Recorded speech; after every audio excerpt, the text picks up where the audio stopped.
uyiga shunaqa zo'r magazindan zo'r qilib beraman. Hamma yo'q. Sirf bo'lyapti.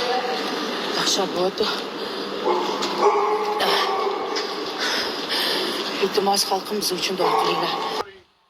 Assalomu alaykum yurtdoshlar. Mana hozir Dubayda bo'lib turgan ko'p yurtdoshlarimiz samolyotlar hammasi atmen bo'lgan, uchirilmayapti.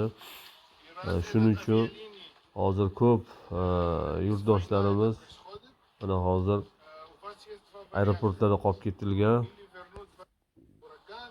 Mana hozir bir aeroport xodimi kelib yurtdoshlarimizga tushuntirmoqda. Samolyotlar uchmasligi, shunga o'zingizlar ehtiyotinglarni qilinglar, gostinitsaga yo boshqa joylarga boringlar, qiynalib qolmanglar.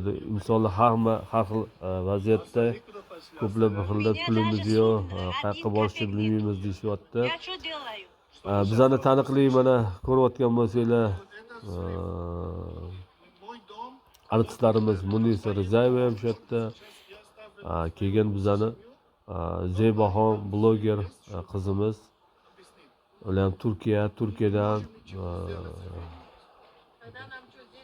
Braziliyaga uchilgan, xullas o'rtada yana qaysidir davlatga uchilgan, hozir hayolimda yo'q. Xullas Allohdan duo qilib turamiz, ularga ham eson-omon yurtiga, oila bag'riga yetib olish, kelib olishligiga sog' salomat. Shu qizimiz ham Zeybaxon uylarni bag'riga eson-omon yetib kelib olsin. Barcha yurtdoshlarimiz hammasi yetib kelib olsin, uyligiga sog' salomat bo'lishsin.